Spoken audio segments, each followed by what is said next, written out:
Before I introduce the panel discussion participants, my name is Vadim Karpiak. I will moderate the panel.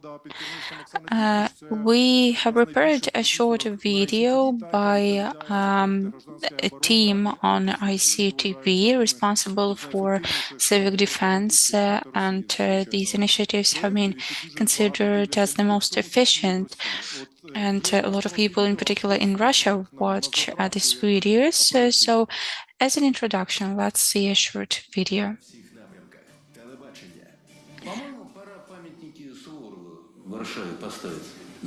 Probably we should raise monuments to Suvorov in Warsaw, Liverpool, and several other cities that are worthy of being destroyed by a nuclear bomb.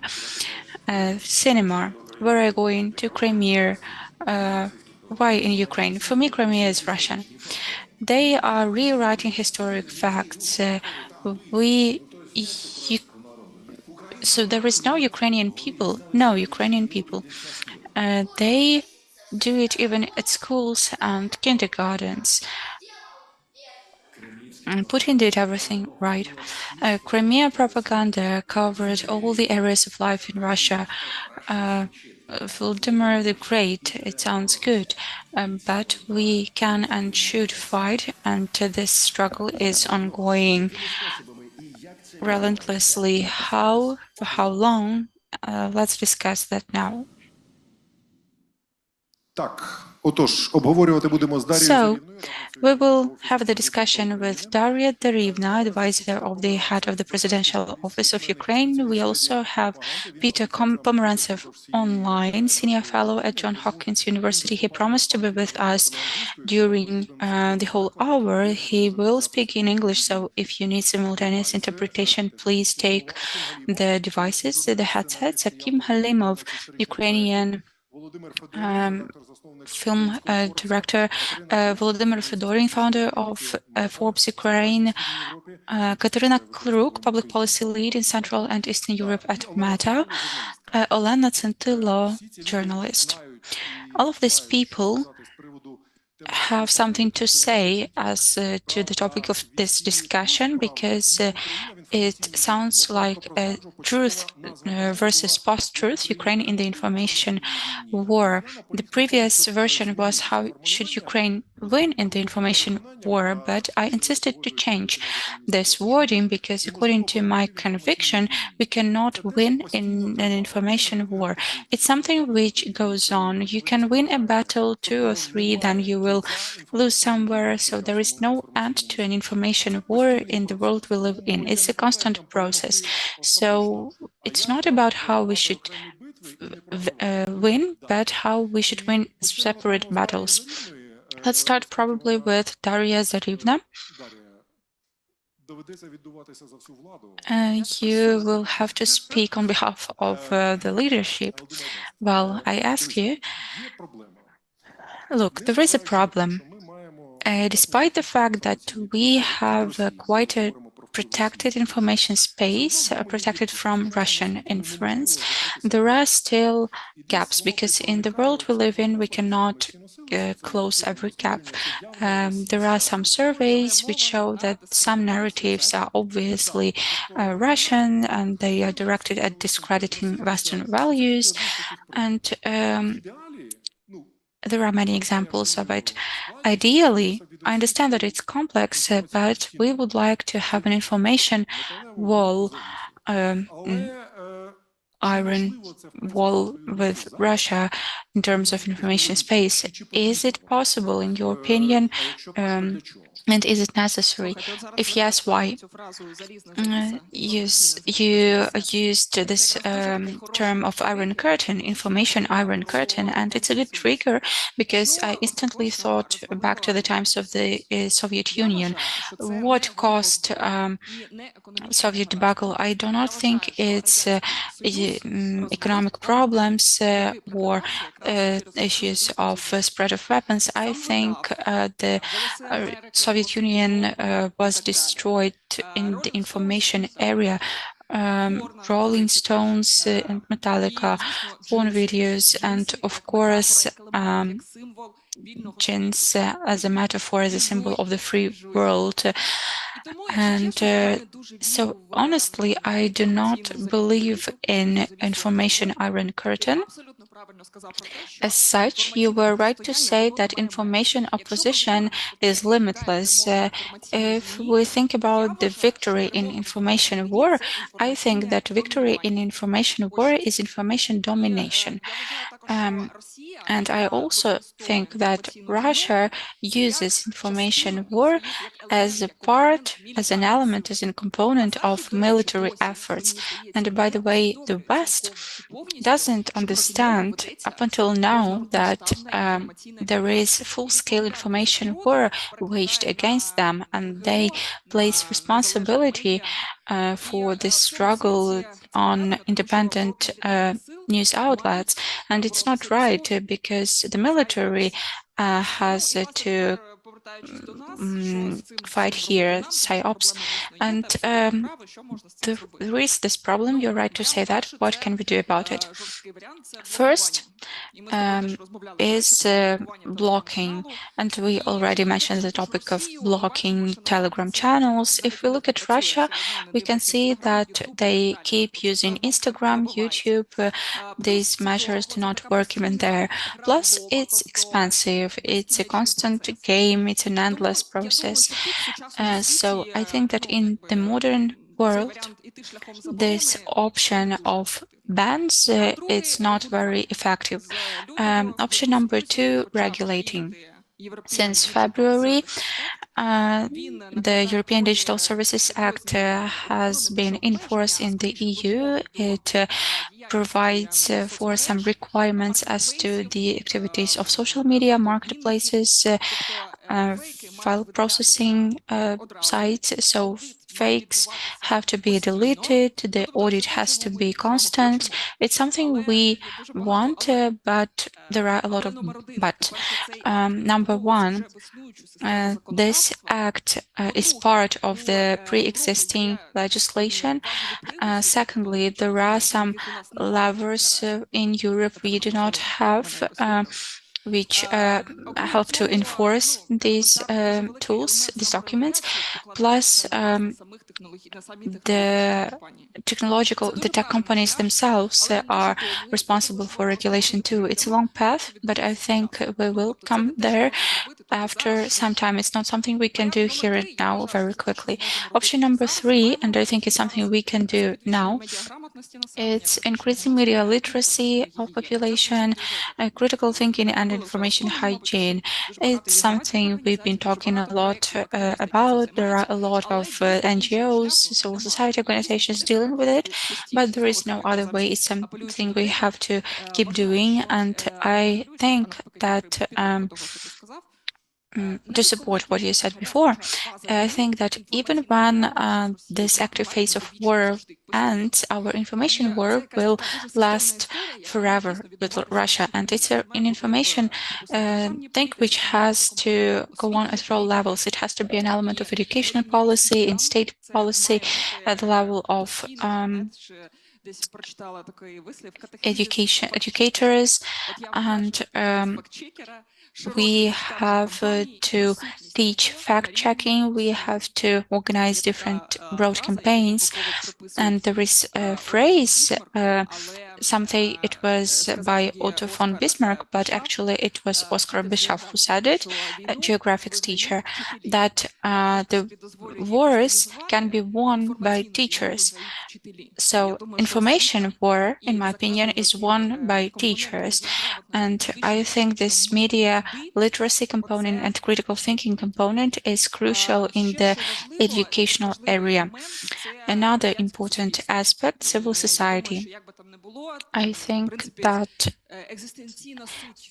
the essence of our civil society existence is not only criticizing the leadership, but they have to be allies. We have to play in one team.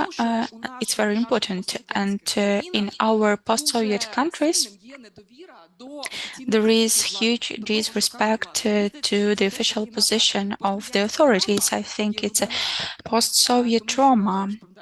It's remnant because in Western European countries, it's the opposite. Even the state doesn't say something, there is a presumption of trust, and we notice that it's a world trend. I think that here we absolutely require support from civil society. Another important aspect is the opinion leaders. When people write something on social media and you understand that you feel the same, you perceive these messages as true. And this huge number of conspiracy theories. I just watched TikTok videos with some conspiracy theories that are even ridiculous. It was with Moshenska water brand. And I think it's a question not only to the leadership, it's a task of each and everyone here, of every citizen. Either we react to emotional posts and information from anonymous Telegram channels, or we stay calm, we make conclusions, and we don't rush in our decisions. And when I read the piece of news about the rise in the prices of Ukrainian euro bonds, even before the election results were announced in the US, I thought about that famous story that Napoleon learned about the outcome of the war the day before the Waterloo battle, and it's something. And of course, he won. I think we need to think back to this story when we read some speculations, some anonymous messages, etc. Okay, sounds like conspiracy theory. By the way, I didn't know that story. I just knew about that statement that the teachers and priests win the wars. Sometimes we can see this opposition between the civil society and the management. If you saw the Big Bang Theory TV series, we could see there a model of information war because there were three-dimensional chess. It was very hard, and I wanted to give the floor to Volodymyr now. When we speak about journalism, we mostly speak about cultural journalism and social and political journalism. As to economic journalism, is something we do not refer to very often. They exist very separately. They have their specific language, and it looks something very distant. Unfortunately, maybe it's not true for everyone else here, but in my bubble, I did a survey and we do not understand what's happening in the information war in economic journalism. When we speak about the culture, for example, we understand what kind of messages Russians want to spread in this area in Ukraine. What about economic topic? It's a very complicated question. I was reflecting on this topic for several weeks. I could see the chief editor of Forbes, Boris Davydenko. Here they just issued another interesting issue, and I can say that Forbes is a mirror of what's happening with economy, with business, and it's hard for me to recall some materials where we are waging the war with Russian economic disinformation. I think that the most efficient shoots in this war are by missiles and drones, because we can impact economy through increasing the uncertainty, leading to difficult decisions whether people have to invest or save money. And there is good news here, because our business, our people, of course, it's difficult for them. They are under constant pressure. There are some optimistic waves, there are pessimistic waves, but the good news is that the business learned how to live with it and work with it. The latest surveys indicate that despite the fact that the heating season is there, we remember the expectations we've had since May. So despite all of that, the level of optimism is quite high if we compare it with other periods of this war.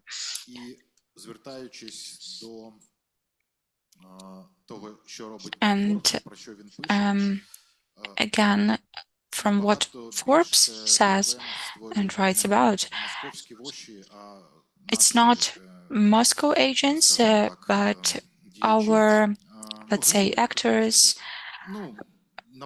well, bastards, you wanted to say, they create a lot of uncertainty.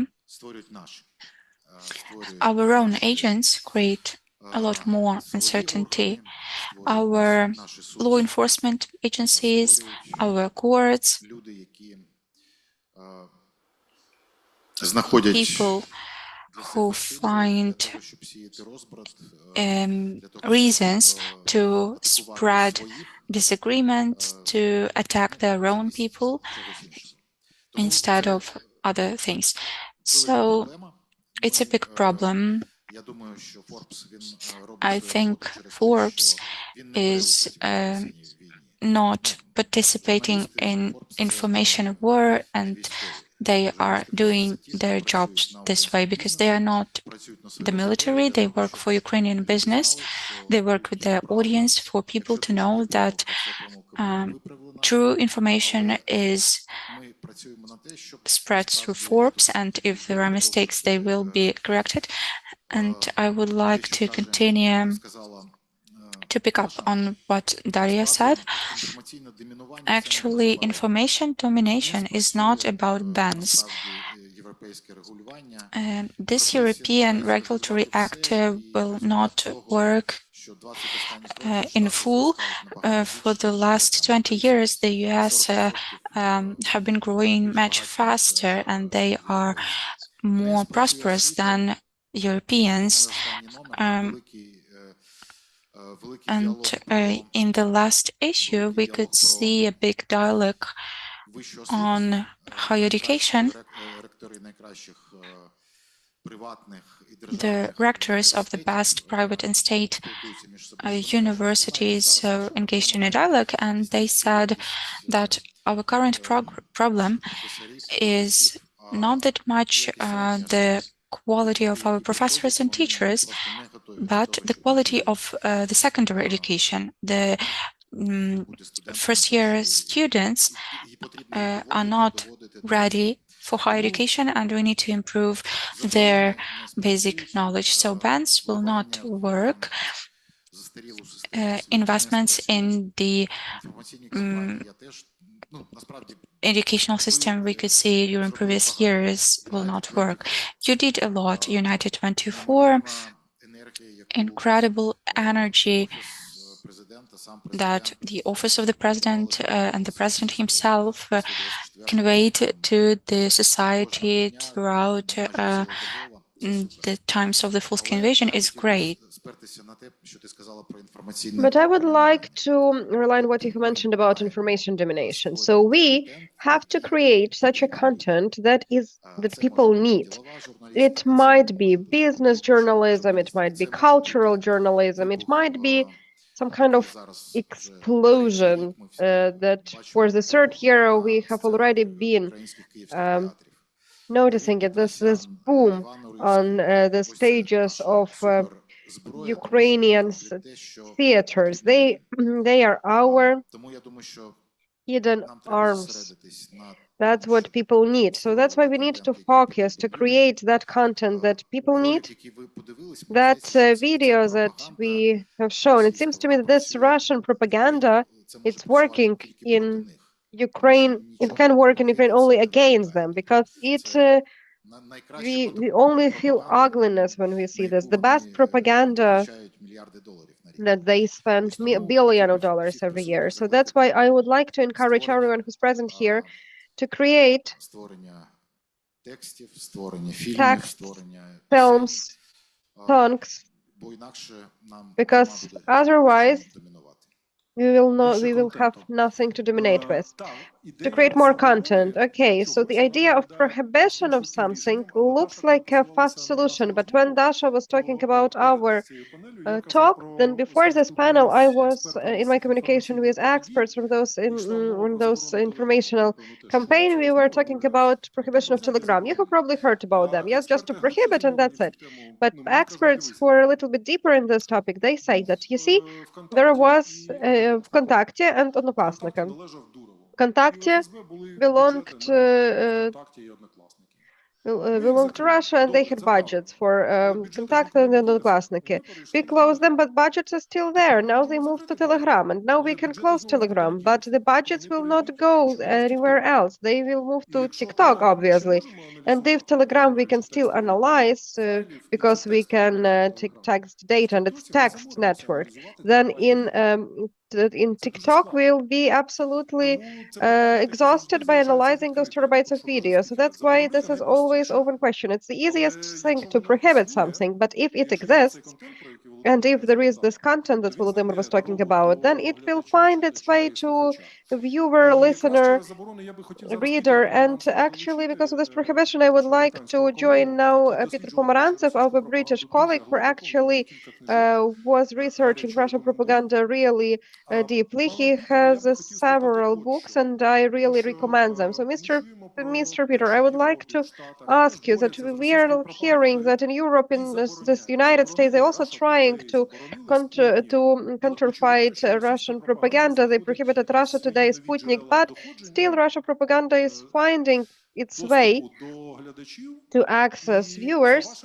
And according to your opinion, Peter, what are they talking about? What's the main aim? And do they have this main idea that they are just so intently putting into minds of people in Europe and in the USA?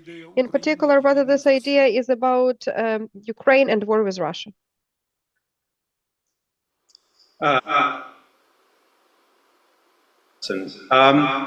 So I think Ukrainians know this better than anybody else. I feel absurd telling you anything about Russian propaganda, but it's very effects-driven, very audience-driven. There will be one message to the far right. Recently in the US, it was revealed that Russia was secretly funding right-wing YouTubers, $100,000 per video, to say horrible things about Ukraine and how America should abandon support for Ukraine.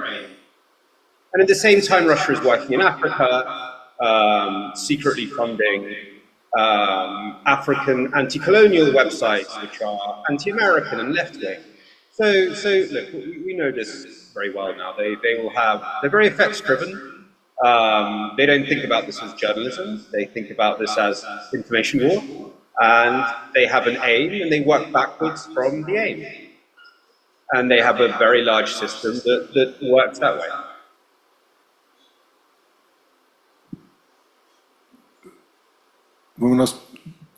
Я так зрозумів, що це вже повна відповідь. Добре, тоді As far as I understand, it's full answer, but now I would like to have clarification. I just wanted to ask you for a pretty long time already. In your book about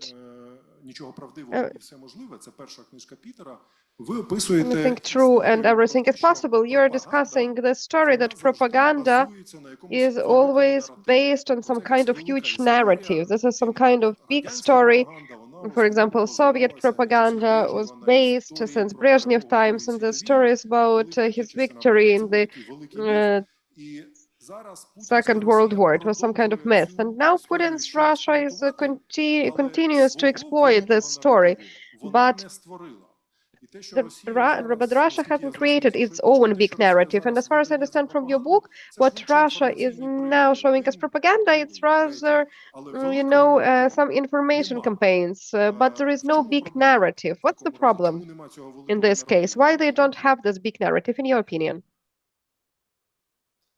Well, we're sort of out of the world of big narratives. Big narratives belong to a world when there were, a limited amount of media where you could talk about grand narratives. We're in a very different world. Every political campaign has to assemble a populist coalition out of very, very different actors. People live in very different information environments. So I think, we could take a very technologically driven understanding of ideas. When there was a small amount of media, you had big stories. Now you have something different. And really, we've moved out of narratives to the formations of certain types of identity, emotions, vibes. And in that sense, I do actually think there is a running theme through a lot of the Russian propaganda. And that is a certain attitude of deep cynicism, which is, I think, actually very, very attractive to a lot of people. There is no truth, there is no higher meaning, everything is manipulation.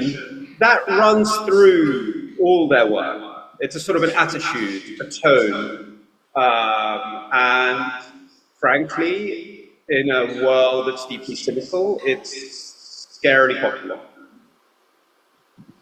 Дякую, це цікаво. Тобто великий наратив I think it's заміняється... interesting. So big narrative is substituted with the belief that there is no exact truth. Everything can be challenged. If there is nothing that is true, then this favorite phrase of Russians, that not everything is so clear. But that's a great bridge to Kim Galimov, who's dealing with a documentary project in particular. I don't want to narrow your sphere of activity, but I wanted to ask what you think about this role of history that Russia is exploiting that much, because they want to have Kazakh's times and so on and so forth. So we are trying to counteract all of this. But Volodymyr, even though he was Volodymyr, Так, тому я хотів поцікавитися, ви більше в цій темі... So in this topic, which historic topics were the most painful and the most speculating in Russian usage? Because it's pretty difficult to put Bogdan Khmelnytsky in Russia story, but Russia history. But there are some topics they very manipulatively put into their history. So what are these topics where are we on the main field and where we can feel a little bit more confident in the historic context of this Russian propaganda? Thank you. And if to talk about Russians, then I think that we are playing this game, competing for history. We are always on the minefield, and every topic might turn into some kind of trap. Because, first of all, it's huge experience, 300 of years of rewriting history. And trust me that they are the best in it. But we don't, actually this year, they have already published new manual, a new handbook for their 11th grade students. So new handbook on history. So we all understand that it's the second part of the 20th century and till nowadays.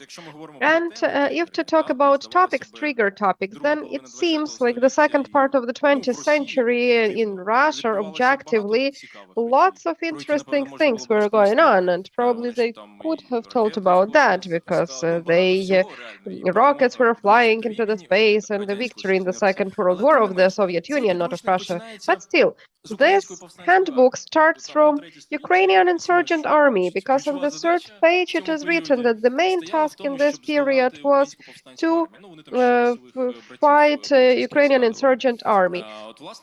So this is, they also mentioned some Baltic brothers, but still, these are the topics that are there. And then everything else is classic Bandera, lots of other things that are triggering for them. But it seems to me that we have to go a little bit further here. And this question of fighting those myths, it seems to me that there's a story that 5 years ago we already had, and we had to stop there because it might last eternal, and it is not even that effective already. Today we are talking about the fact that we need to form our own narrative that would that shouldn't be in counterpart to this Russian myth. So they say Mazeppa is a traitor, and we say no, Mazeppa is not a traitor; he's hero. So this narrative should move on, and we need to understand what are we opening to the world and to Ukrainians about ourselves. And we have lots of things to open, and we are talking about subjectivity here. Simon Petlura's quote has already been mentioned today by Volodymyr, and if to about please, and if we get back to Petlura's time, and if we think about this fight between Simon Petlura and Józef Pilsudski, then we will understand one simple thing, why Ukraine lost then. And there is one very principal thing. It is first and foremost the absence of subjectivity, how Ukraine was perceived in the world, because Poland, because of Frederick Chopin that was constantly in France.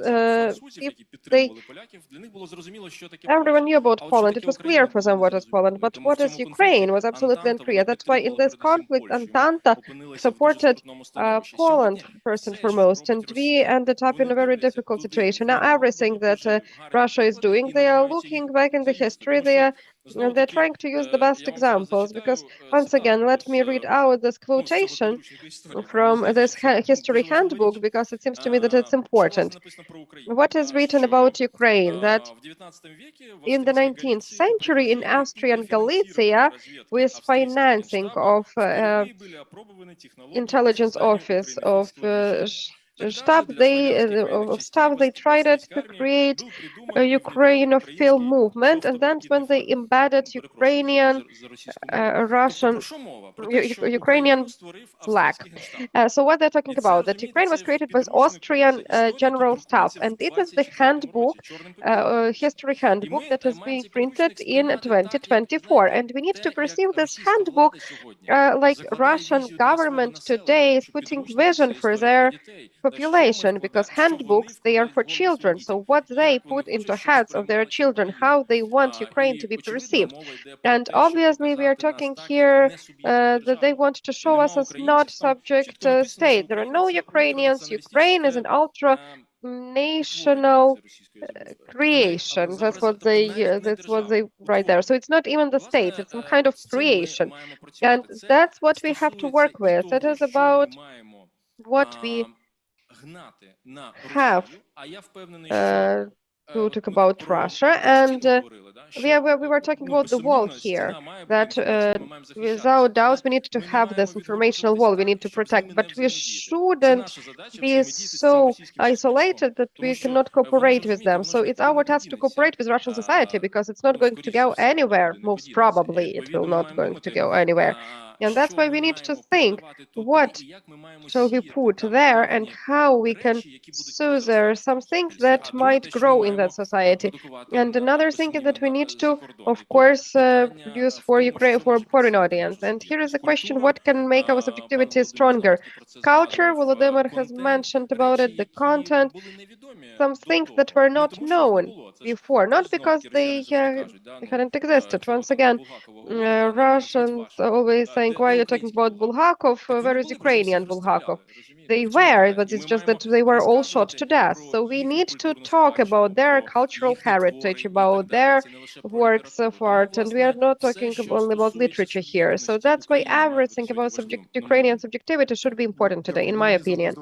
Thank you. It always seemed to me that it is pretty tricky question, name your Bulgakov, because we can play this game, into it can be two-side game. Name your Shakespeare. There is no Russian Shakespeare and Ukrainian Bulgakovs, as well as there is no Ukrainian Russian Підмогильний in Russia, Ozarov. Akim, but I just wanted to clarify, as far as I understand this idea that we do not need to dispel their myths. So Leonid Kuchma, in his book Ukraine is Not Russia, was talking about this. This concept, we are not. We already understand this, and people around us understand this as well. So we have defined ourselves, but then we need to define ourselves from the positive. We are not Russia, but do we have here some kind of historic context? Who are we? It seems to me that we have it here. We don't need to make it up. We are absolutely self-sufficient nation. Yes, it's understandable, but this attitude towards all personalities in our history, is it the same from Bandera to Askold and Dir? No, it's not the same, and history and characters, it's such a thing that there are so many histories as their opinions. But once again, it's this matter of narrative that we create. But historians create it, yes, because history is a myth. We need to understand it clearly that our history is how we how we imagine these events. So we ourselves create myths for ourselves. So it's not propaganda, but it's some kind of myth creation. But myth is not from the word lie, but how we work with this information and how we present it. So here is the big task for informational policy of the state. What we create, what Ukrainians will believe in tomorrow. And this question about Bandera is very relevant. Remember what happened with Stepan Bandera 15 years ago? Yes, how it split our society. Is it still splitting our society? No, in my opinion, there is no such split. But lots of other matters split our society. For instance, Cossacks, who were they? Were they knights or were they criminals? So, but it's more about historic. But well, it was knights also. Who were they? Soldiers or criminals? But when we are talking about all these clashes, they are mostly not going on now on the pages of the books. Before that, it was like this: a book, counter book, a novel, more complicated novel. That was Walter Scott was dealing with. But everything is moving now to online platform. We have Katarina Kruk with us. Katarina, let me quote this. She's the head of public policy of Meta in Central and Eastern Europe. And I think that you are already tired of answering this question, why Russian trolls are not being blocked in Facebook.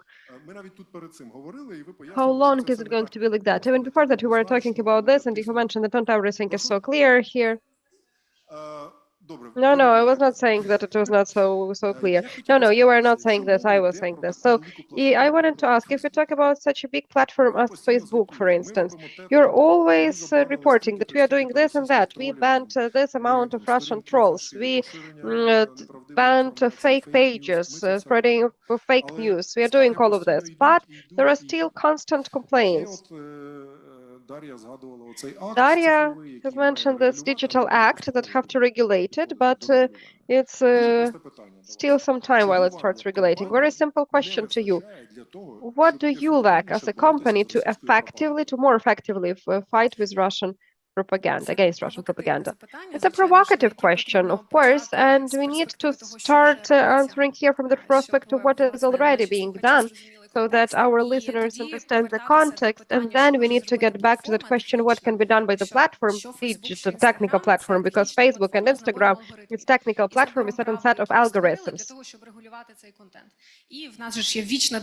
And we have this eternal discussion about the limits of these rules, whether they are adequate or not in specific jurisdictions. Ukraine is in state of war, and France, let's say, is in the state of peace. And we have to understand that big tech representatives will be boring here. They will start answering the question by distinguishing between disinformation, misinformation, bots, and trolls, and it will be a different answer in every case. The position of the company I am proud of is making Ukraine a priority in the context of anti-disinformation measures. And there are people who spread narratives in a very coordinated way.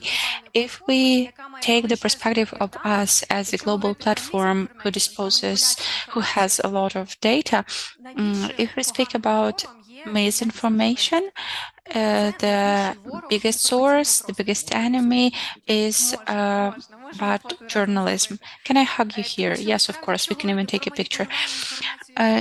Because when we speak about manipulations as such, actually,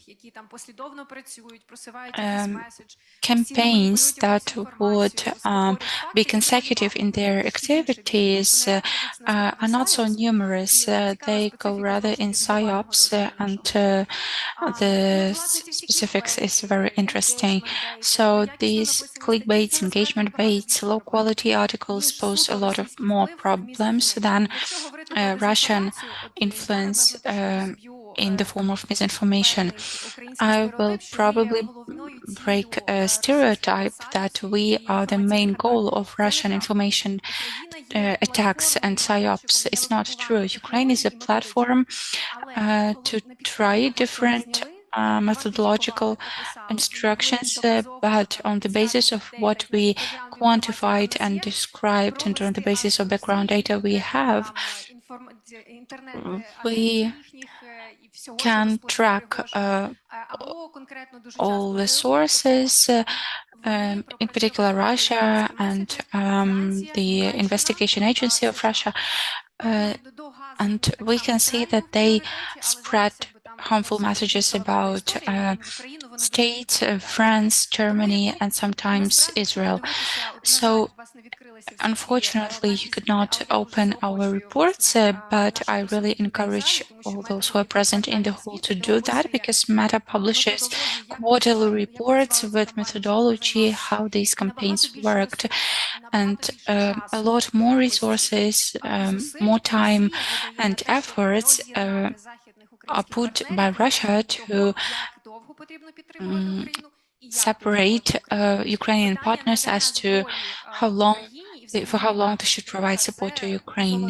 The military support is the main topic of Russian disinformation campaign, and we can see that because we found these messages, described and analyzed.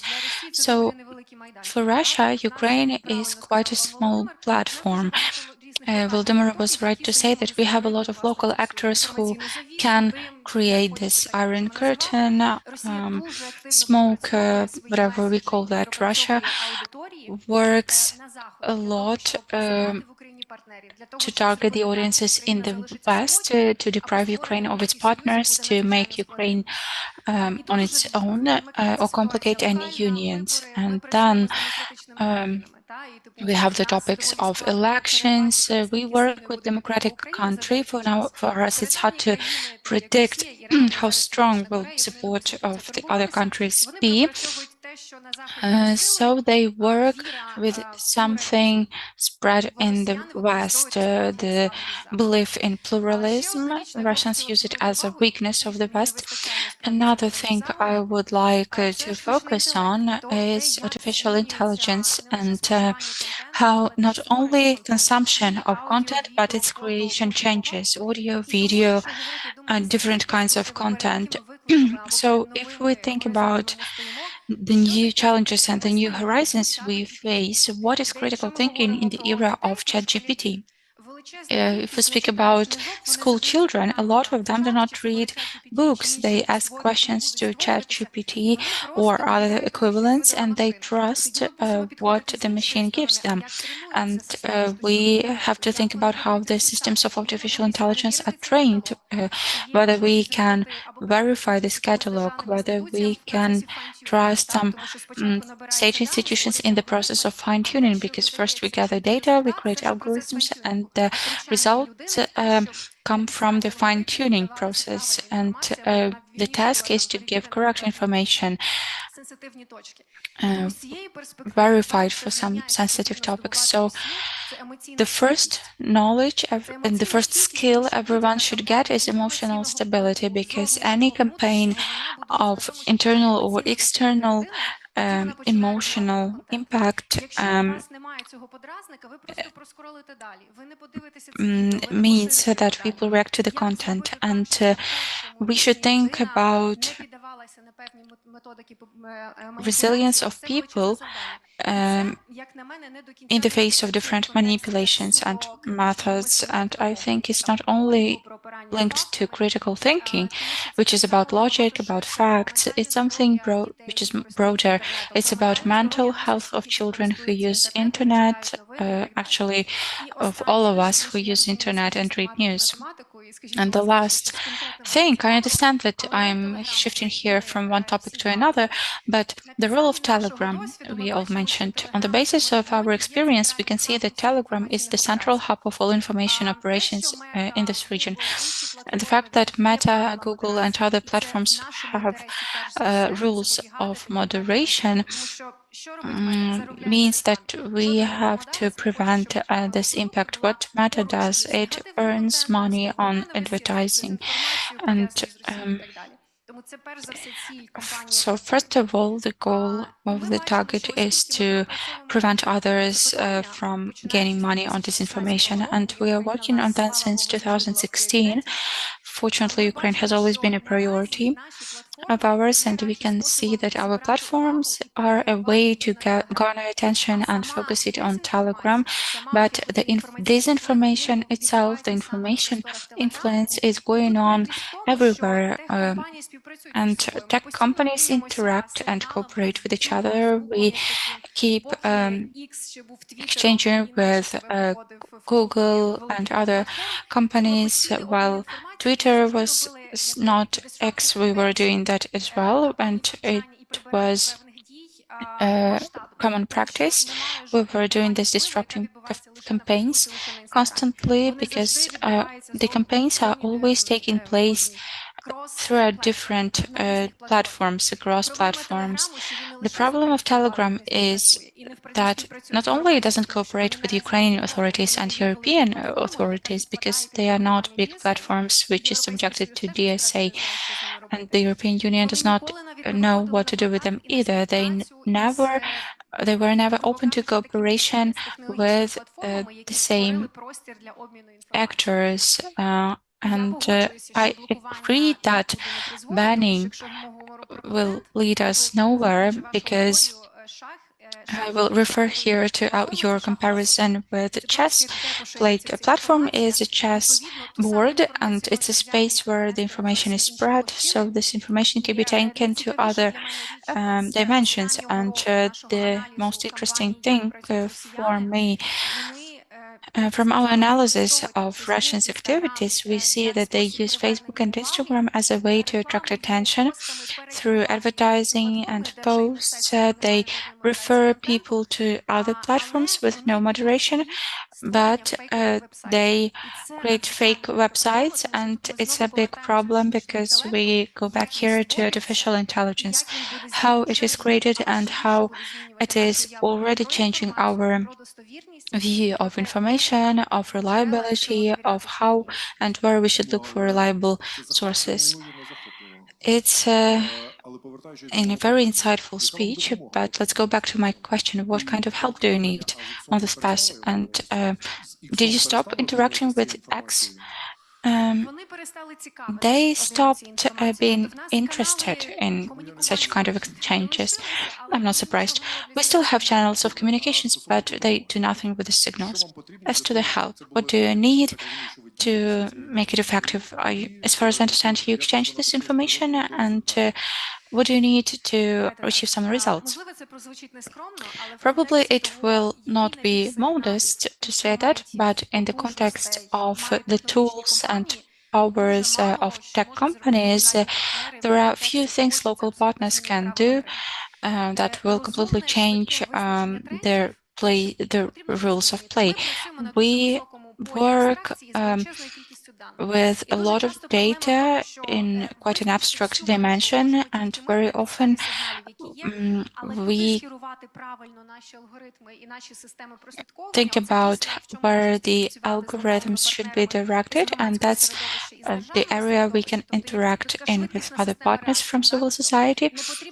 It's about fast reactions. We should not find the whole network because on the basis of external factors it's impossible. We have to look for different topics, and the biggest thing Ukrainians can do in the context of Meta assistance is probably not information domineering, but we can become authors of narratives. We can set the tone, and first of all, in the West, we have to remember that information space is not only about Ukraine, and we are dependent on the support of Western partners, and we know that Russia works here, so we need to be authors. We need to set the trends and the topics others will discuss.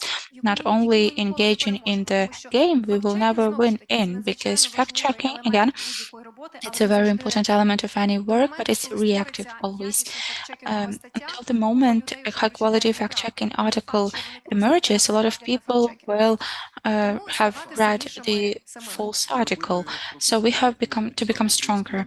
I cannot find a Ukrainian equivalent of the word content, but I was meaning to raise the topic of journalism, because as many of you all attended different conferences on media literacy, on countering fakes, and you must have heard that we need to motivate people. We have to raise their awareness. They cannot distinguish between fakes and true facts. There are two reasons I started speaking about that. Before I came to Meta, I was working in fact-checking with Ukrainian Stop Fake and European think tanks, analyzing methods of influence and information war in the sector of information security as such.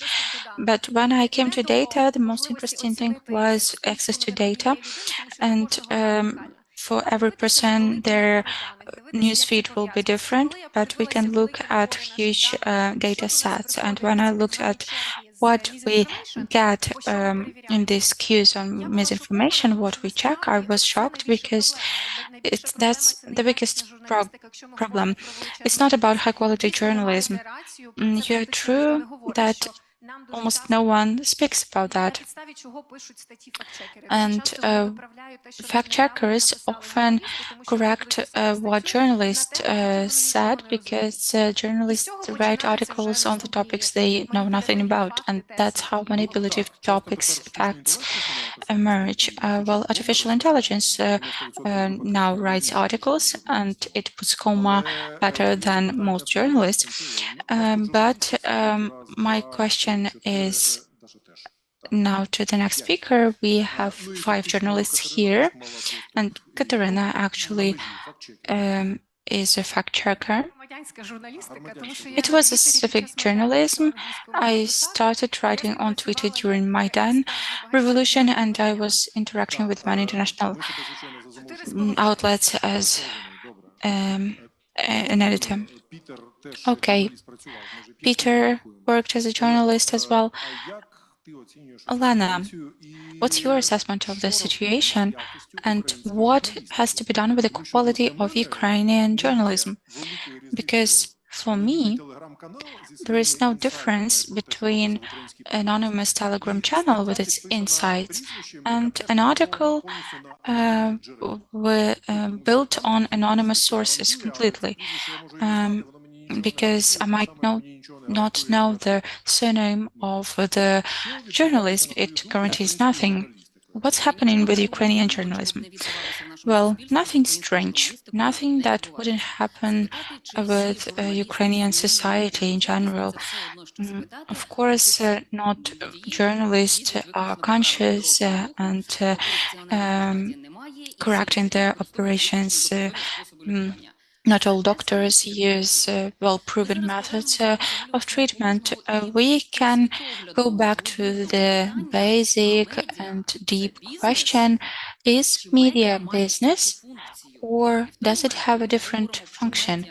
And when we say that probably media is a business, we have to think about its task. And when we hear that it's a way of earning money, well, the ChatGPT comes into play.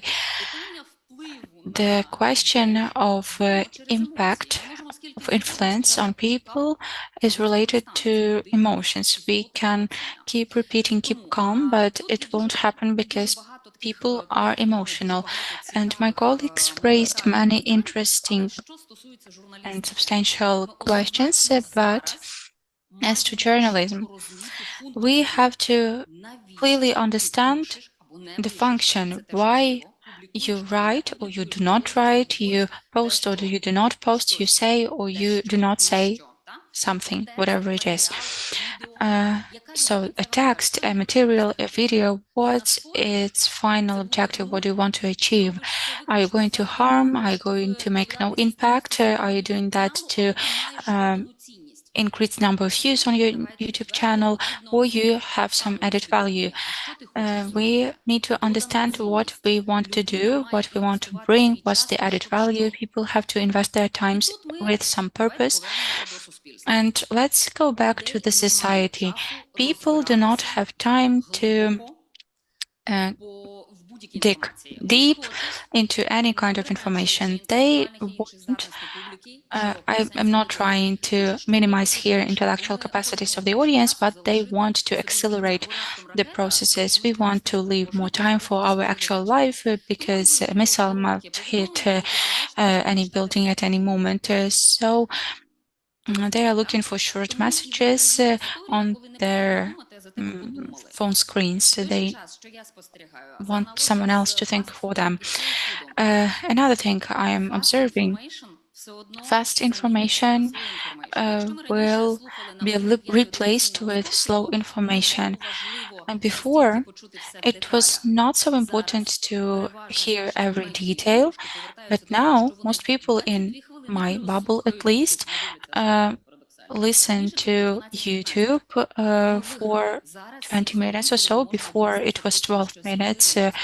And so we got additional 7-8 minutes. And within this time, we have to raise an issue with our audience. Next question: who is considered to be a journalist today? It's a big topic. Any person with an access to ABC and with the key and internet can call themselves a journalist, because opinion leaders are not classic journalists. And what responsibility do they bear? It's also about regulation. Bloggers, what about them? On the one hand, we can see that some people are awarded for their specific contribution into the rescue of the country, and we might get the question, why so? On the other hand, we are all fighting for ideas. On the chessboard, we can many different games can be played. What are we playing? Another thing, information war is forever with us, whatever we call it, post-truth, probably meta-truth, because our truth. Okay, Meta, how much did you pay? It's a good question. That's how we write titles. Yes, depending on whether you heard drones today or not, your vision, your worldview will change. And again, it depends on how many nights one internet user spent without sleep. Whose field are we playing on? We are waging information war, or the war for information on our internal field in Ukraine. And I really like the studies we have on the myths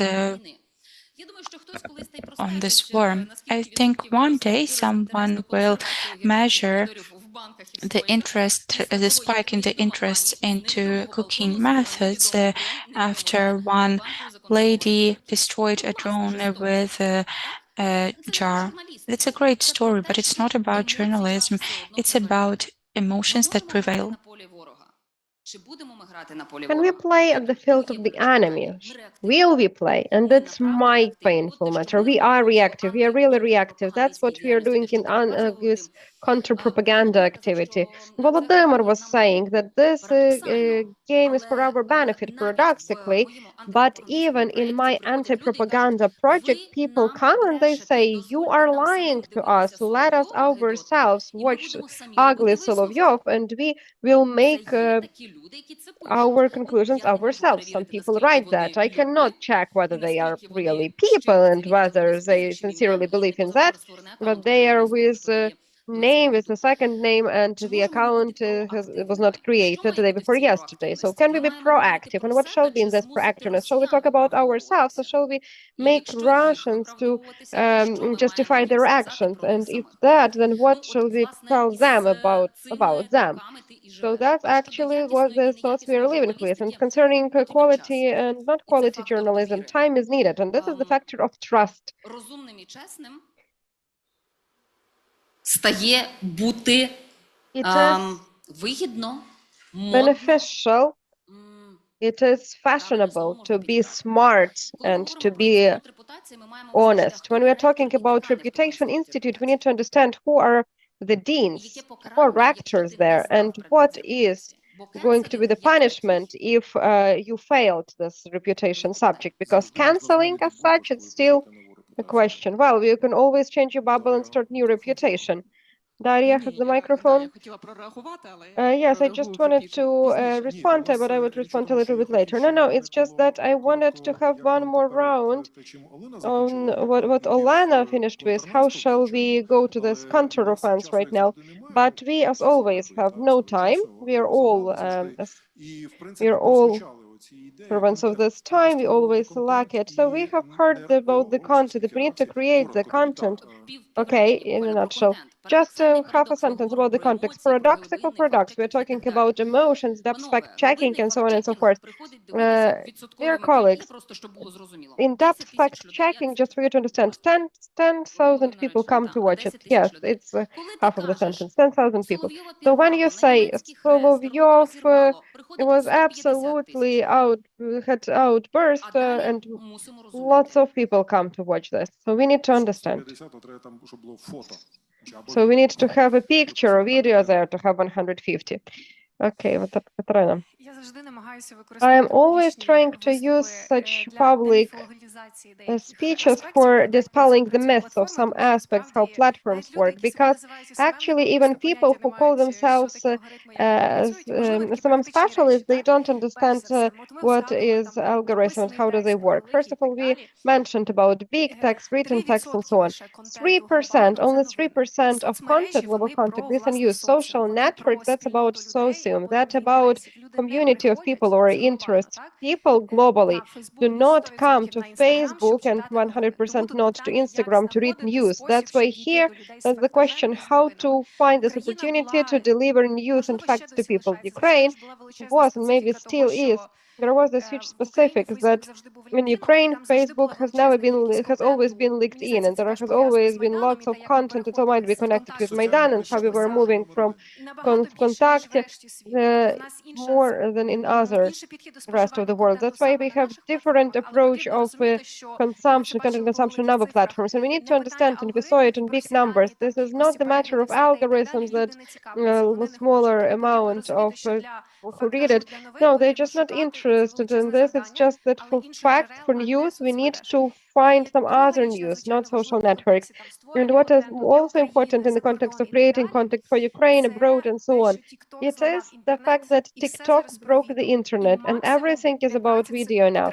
Maximum 15 seconds, 30 seconds if you're creating a video for Instagram. Not so many people will watch it unless it's extremely relevant. That's why I understand that professional journalism for people who want to present the narrative, it makes their heart ache and you feel and you start thinking how to fit into that framework. But you need to understand how people deal with this content, to understand how to present it effectively. So these are two rules. First of all, to understand that social networks, it's rather about simpler content, but you need to go into videos. You need to create videos, TikToks about Morshinska or something else. So that's why the biggest paradox of Ukraine is that the most popular account in Ukraine is the account of the president, but this was a huge role of video content that was created at the account of Mr. Zelensky for create to get to Ukrainian and foreign audience, because you create content and algorithms might work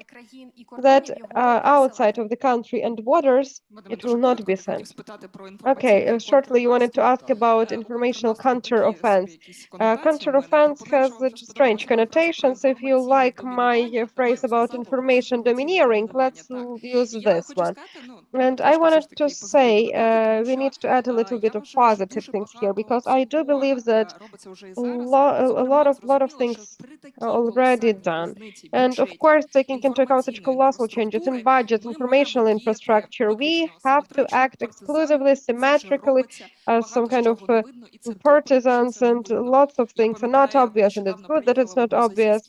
Recently, I have been to one of the Asian countries, and I was extremely surprised when the representatives of digital intelligence services come to the meeting with me, and I thought that it's very intriguing. But their main question was, what tools are you using? How are you working?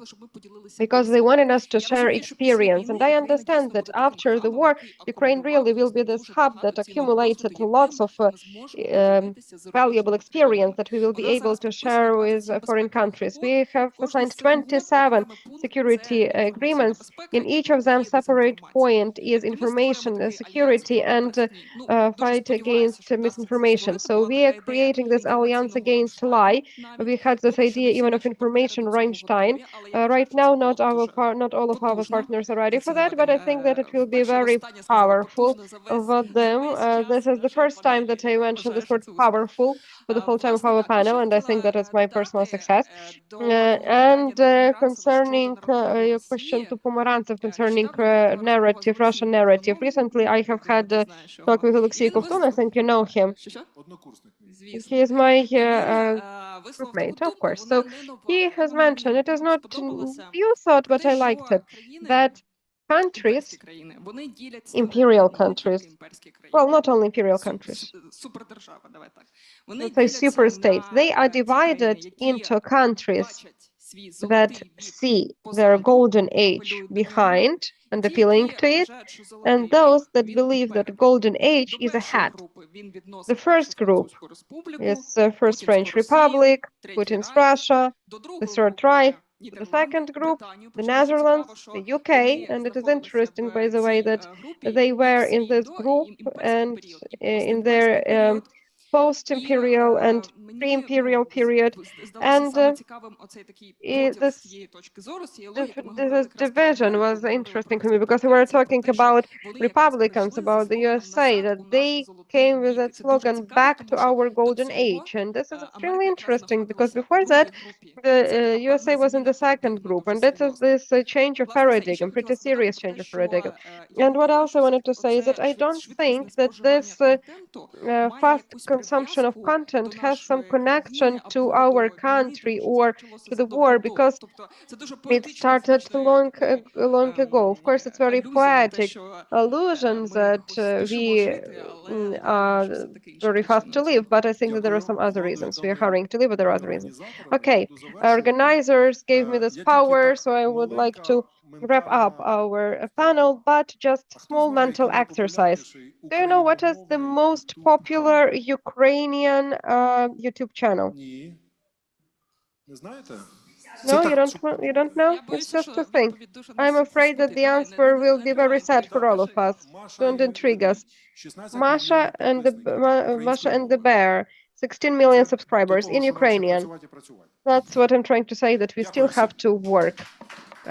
Thanks, everyone.